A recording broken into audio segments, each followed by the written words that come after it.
Hi friends. చాణక్యుడు చెప్పిన కొన్ని విషయాల గురించి మనం తెలుసుకుందాం. చాణక్యుడికి మరొక పేరు కౌటిల్యుడు లేదా విష్ణుగుప్తుడు అని కూడా పిలుస్తారు. ప్రాచీన భారతదేశానికి చెందిన ఒక గొప్ప రాజనీతి శాస్త్రజ్ఞుడు. చాణక్యుడు ఆర్థికవేత్త మరియు తత్వవేత్త. ఈయన రాసిన అర్థశాస్త్రం మరియు చాణక్యనీతి అనేవి భారతీయ చరిత్రలోనే అనేక మంది నాయకులకు మరియు సామాన్య ప్రజలకు మార్గదర్శకమయ్యాయి. చాణక్య ఆలోచనలు మరియు ప్రేరణాత్మక సూక్తులు సామాజిక, ఆర్థిక మరియు వ్యక్తిగత జీవితాల్లో విజయం సాధించడానికి చాలా ఉపయోగపడతాయి. చాణక్యుడు రాసిన చాలా నీతి సూత్రాలు ఉన్నాయి. అందులో ముఖ్యమైనవి 8 సూత్రాలు ఇప్పుడు మనం తెలుసుకుందాం. ఫస్ట్‌ది జ్ఞానం విలువ. ఏ వ్యక్తికైనా అతని జ్ఞానమే అతనికి నిజమైన శక్తి మరియు ఆస్తి. ఈ జ్ఞానం శాశ్వతమైనది. ఎవరు దొంగిలించలేరు. జ్ఞానం అంటే ఎలాంటి పరిస్థితిలోనైనా అధిగమించవచ్చు అని అర్థం. ఇక రెండవది స్నేహితుల ఎంపిక. జీవితం చాలా విలువైనది. స్నేహితులను జాగ్రత్తగా ఎన్నుకోవాలి. సమస్యలు కలిగించే వారితో అసమర్థమైన స్నేహాలు చేయకూడదు. చీటర్లు, స్వార్థపరులు మరియు చెడ్డ వ్యక్తులతో స్నేహం చేయవద్దు. వాళ్ళ కారణంగా మీరు కూడా కష్టాల్లో పడవద్దు అని చాణక్యుడు వివరంగా చెప్పాడు. ఇక మూడవది సమయం విలువ.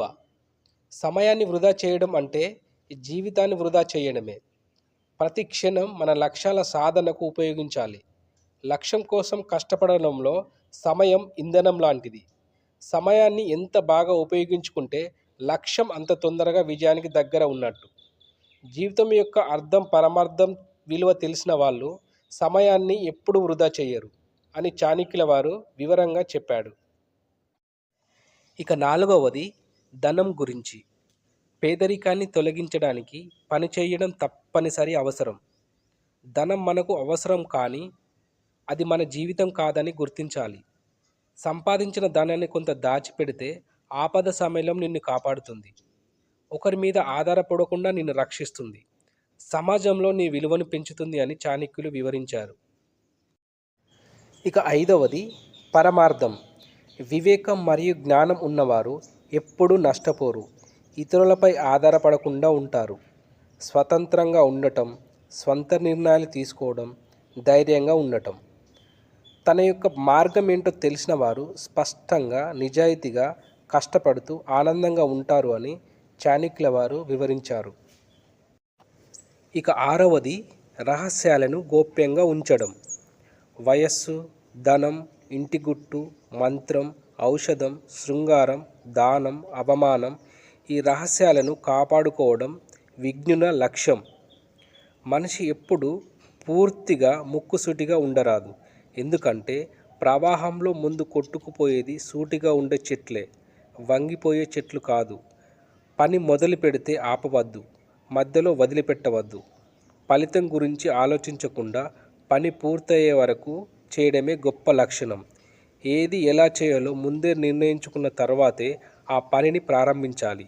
ఆ పని ప్రారంభించిన తర్వాత ఆ పనిని మధ్యలో తెగదింపులు లేని ఆలోచన చేయకూడదు. నీవు విజయం సాధిస్తే నీ శ్రేయోభిలాషులు ఎవరో నీకు తెలుస్తుంది. ఒకవేళ అపజయం పొందితే నీ శ్రేయోభిలాషులు ఎలాంటి వారో నీకు తెలుస్తుంది. ఇక ఏడవది విద్య ప్రాముఖ్యత. విద్య మనల్ని ప్రతి చోట గౌరవంగా ఉంచుతుంది. ఇది ఎవరి జీవితంలోనైనా నిజమైన ఆస్తి. జీవితంలో ఏది సాధించాలన్నా విద్య అవసరం. విద్య ఎన్నో సమస్యలను పరిష్కరిస్తుంది. సమాజంలో గుర్తింపును, ప్రతిష్టతను పెంచుతుంది అని చాణక్యుల వారు విద్య గురించి చాలా వివరించారు. ఇక ఎనిమిదవది కష్టాలను అధిగమించడం. జీవితంలో ఏ వయసులోనైనా కష్టాలు రావడం సహజం. సమస్యలు రావడం సహజం. అయితే ప్రతి సమస్యకు ఒక పరిష్కారం ఉంటుంది. పరిష్కరించుకోవాలి. ఆ సమయంలో ధైర్యంగా ఉండాలి, దాన్ని ఎదుర్కోవాలి. కష్టాలను అధిగమించడం కోసం ఏదైనా లక్ష్యాన్ని సాధించడానికి ముందుగా వాటికి ఏదైనా ప్రణాళిక వెయ్యాలి.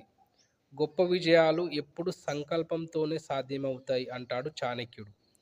అలా కష్టాలను అధిగమించడం కోసం కోపం, అహంకారం మరియు లోభాల నుంచి దూరంగా ఉండమని చాణక్యుడు వివరించారు. ఫ్రెండ్స్, మీకు ఈ వీడియో నచ్చినట్లయితే లైక్ చేయండి, షేర్ చేయండి, అలాగే మన ఛానల్ని సబ్స్క్రైబ్ చేయండి.